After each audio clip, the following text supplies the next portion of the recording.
Hello friends, তোমাদের জন্য নিয়ে এসেছি আজকে নতুন একটি ভিডিওটা হলো ভোটার কার্ড সম্পর্কিত। তো তোমরা ভোটার কার্ড কীভাবে শিফটিং করবে, তোমাদের অ্যাড্রেস যদি বাড়ি চেঞ্জ করো বা তোমাদের অ্যাড্রেস চেঞ্জ করো, তাহলে তোমাদের নিশ্চয়ই ভোটার কার্ডটাও চেঞ্জ করতে হবে, শিফটিং করতে হবে। তো সেটাই তোমরা কিভাবে করবে। এছাড়াও বিবাহিত মহিলারা এক স্থান থেকে আরেক স্থানে যখন যায়, সেই অ্যাড্রেসটা চেঞ্জ করতে হয় তাদের। তো সেইভাবে কীভাবে তারা বাপের বাড়ি থেকে শ্বশুর বাড়িতে যে ভোটার কার্ড শিফটিং করবে, সেটা কিভাবে করবে আজ দেখিয়ে দেবো।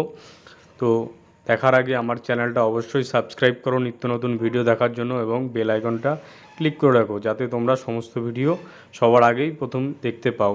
তো সর্বপ্রথম তোমাদের যে গুগল ব্রাউজার, কম্পিউটার বা ল্যাপটপের গুগল ব্রাউজারে তোমাদের যে সার্চ বার, সেই সার্চ বারে তোমরা গিয়ে সার্চ করবে এনভিএসপি। তো এনভিএসপি লিখে ফেলো। এনভিএসপি লেখার পর এন্টার বাটনটা প্রেস করো। প্রেস করলে তোমাদের সামনে যে কেন্দ্রীয় সরকারের, সেন্ট্রাল গভর্নমেন্টের যে ইসিআইয়ের যে মেন অফিসিয়াল পেজ, সেটা তোমাদের সামনে আসবে। তো এখান থেকে তোমরা প্রথম দেখতে পাচ্ছ ভোটার সার্ভিস পোর্টাল, এই অপশানটায় ক্লিক করো। এই অপশানটায় ক্লিক করলে তোমাদের সামনে আরেকটা পেজ ওপেন হবে। এই পেজটা ওপেন হলে তোমরা দেখতে পাবে তোমাদের সামনে একটা টপ আপ চলে আসবে। সেই টপ আপটা তোমরা ক্যান্সেল করতে হবে। তো একটু সার্ভার প্রবলেম হচ্ছে। হ্যাঁ বন্ধুরা, চলে এসছে। তো এই টপ আপটা তোমরা ক্রস চিহ্ন দিয়ে ক্যান্সেল করে দাও। ক্যান্সেল করার পর তোমরা ডান দিকে দেখতে পাচ্ছ ওপরে লগ ইন এবং সাইন আপ দুটো বাটন। তো লগ ইন যাদের অ্যাকাউন্ট খোলা আছে তারা লগ ইন করবে, সাইন আপ যাদের অ্যাকাউন্ট খোলা নেই তাদের সাইন আপ করবে। তো কীভাবে সাইন আপ করবে আমার আগের ভিডিওগুলো দেখলে তোমরা বুঝতে পারবে, তাও তোমাদের একবার দেখিয়ে দিচ্ছি। সাইন আপ বাটনটাই যে মোবাইল নাম্বার, ইমেল অ্যাড্রেস, তারপরে তোমাদের ক্যাপচার দিয়ে কন্টিনিউ করবে, এবং পরে তোমাদের নাম, পাসওয়ার্ড দিয়ে এবং একটা ওটিপি দিয়ে তোমরা তোমাদের অ্যাকাউন্ট ওপেন করে নেবে। তো আমি সাইন আপ করছি। সাইন আপ করার জন্য সর্বপ্রথম আমার যে মোবাইল নাম্বার, সেই মোবাইল নাম্বারটা এখানে লিখে দিলাম। লেখার পর যে ক্যাপচার রয়েছে সেই ক্যাপচারটা পুট করে দিলাম। করার পর রিকোয়েস্ট ওটিপি অপশানটায় ক্লিক করলাম। সরি বন্ধুরা, আমার মোবাইল নাম্বারটা কিছুটা ভুল হয়েছে, তো আবার ঠিক করে ক্যাপচারটা ফিল করছি। হ্যাঁ, এবার ক্যাপচারটা ফিল করে রিকোয়েস্ট ওটিপি অপশানটায় ক্লিক করব। তাহলে আমার যে রেজিস্টার মোবাইল নাম্বার, সেই রেজিস্টার মোবাইলে একটা ওটিপি যাবে। সেই ওটিপিটা এখানে দেখে দেখে পুট করতে হবে। তো আমি পুট করে দিচ্ছি, তোমরাও করে ফেলো।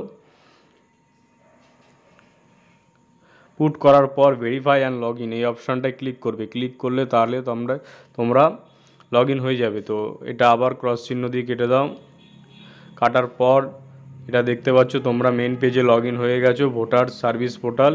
এখান থেকে তোমরা পেজটা একটু স্ক্রল ডাউন করে উপরের দিকে তুলবে। দেখতে পাচ্ছ shifting of residence, correction of enters, এই অপশানটা দেখতে পাচ্ছ। এখানে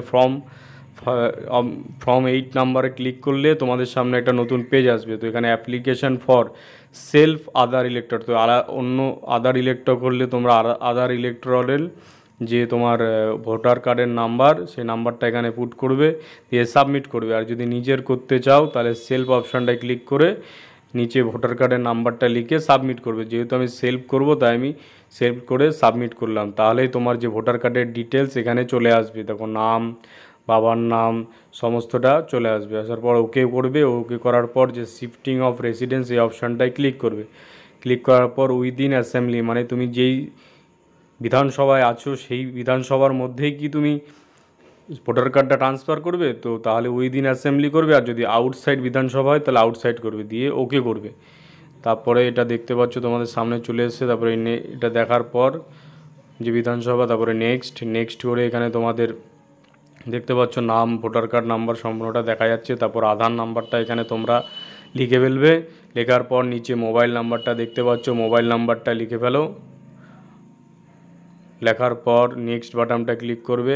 এবার হলো তোমাদের অ্যাড্রেস, বর্তমান যে তোমরা অ্যাড্রেসে তোমাদের ভোটার কার্ডটা শিফটিং করবে, সেই অ্যাড্রেসটা এখানে পরপর লিখে ফেলো। তো এখানে অ্যাপয়েন্টমেন্ট নাম্বার যদি কিছু না জানা থাকে বা হাউস নাম্বার না জানা থাকে, তোমরা এটা N00 এভাবে লিখে রাখতে পারো, অসুবিধা নেই। তারপরে তোমাদের এরিয়া, লোকালিটি, ভিলেজ যেমন আছে পরপর তোমাদের সেভাবে লিখে দেবে। তারপরে তোমাদের পোস্ট অফিসটা লিখে দেবে। বাংলাটা দেখবে অটোমেটিক চলে এসছে। তো বাংলা ভুল হলে এই কিবোর্ডটা দিয়ে তোমরা বাংলাটা ঠিক করে নেবে। এরপরে পোস্ট অফিসটা লিখে ফেলো।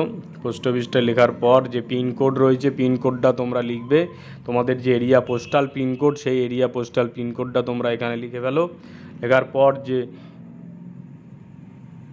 লেখার পর দেখতে পাচ্ছ তহসিল বা এই অংশটাই তোমরা থানা, তোমাদের যে এরিয়া থানা সেই থানার নামটা এখানে লিখে দেবে। তারপরে তোমাদের ডিস্ট্রিক্টটা চুজ করে নেবে, স্টেটটা অটোমেটিক থাকবে।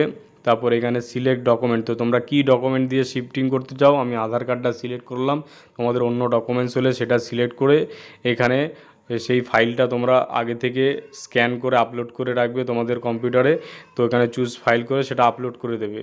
তো আপলোড আধার কার্ডের সাথে তোমরা যারা বিবাহিত তারা তোমাদের স্বামীর ভোটার কার্ডটাও সাথে অ্যাটাচ করে একসঙ্গে আপলোড করে দেবে, তাহলে তোমাদের বুথটা সহজেই ঠিক জায়গায় তোমার ট্রান্সফার হবে। তো সেটা আপলোড করে দিলাম। আপলোড করার পর তারপরে এখানে নেক্সট বাটনটা দেখবে এখনও হয়নি আপলোড হওয়ার পর আপলোড হয়ে গেছে। তারপরে নেক্সট বাটনটায় ক্লিক করবে।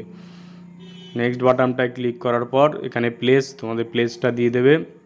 প্লেসটা দেওয়ার পর আবার নেক্সট বাটনটায় ক্লিক করবে, ক্যাপচারটা একবার চেঞ্জ করে নেবে। ক্যাপচারটা চেঞ্জ করে এবার দেখে দেখে ক্যাপচারটা লিখে ফেলো। সমস্তটা লেখার পর প্রিভিউ অ্যান্ড সাবমিট এই অপশানটায় ক্লিক করো। প্রিভিউ অ্যান্ড সাবমিট অপশানটায় ক্লিক করার পর তোমার সামনে একটা ফর্ম ওপেন হবে। তো ফর্মটা দেখে নেবে সমস্তটা ঠিক আছে কি না, দেখার পর সাবমিট করবে। আর যদি কিছু ভুল থাকে কিপ এডিটিং অপশানটায় ক্লিক করে সাবমিট করবে, তাহলে তোমাদের সামনে একটা রেফারেন্স নাম্বার থাকবে, সেটা তোমরা লিখে রাখবে। তো এই রইল আজকের ভিডিও।